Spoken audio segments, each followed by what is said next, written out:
Which of the following is not a requirement for notaries public who wish to perform notarial acts in New York State as per section 182.3? Well, let's have a look at the four choices to determine the solution.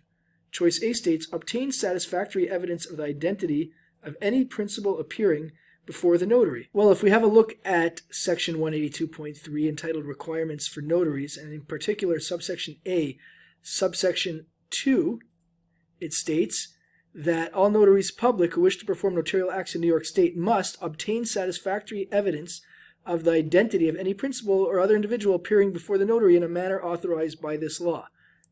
Therefore, choice A is actually a correct statement of requirement for notaries public and is therefore not our solution.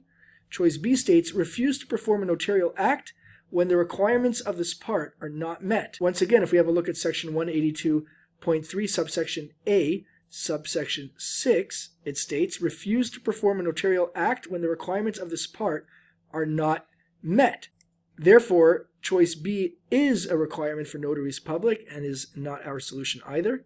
Choice C states, administer any oath or affirmation as required by the law governing the transaction.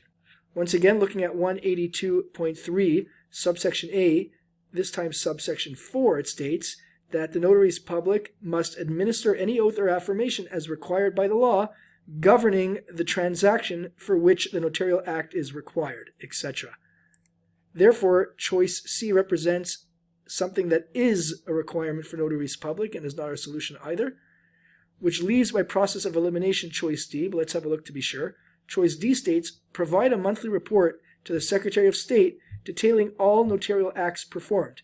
Now, if you look at the entirety of section 182.3, it does not state this anywhere as a requirement for notaries public, and therefore choice D, provide a monthly report to the Secretary of State detailing all notarial acts performed, is the correct solution.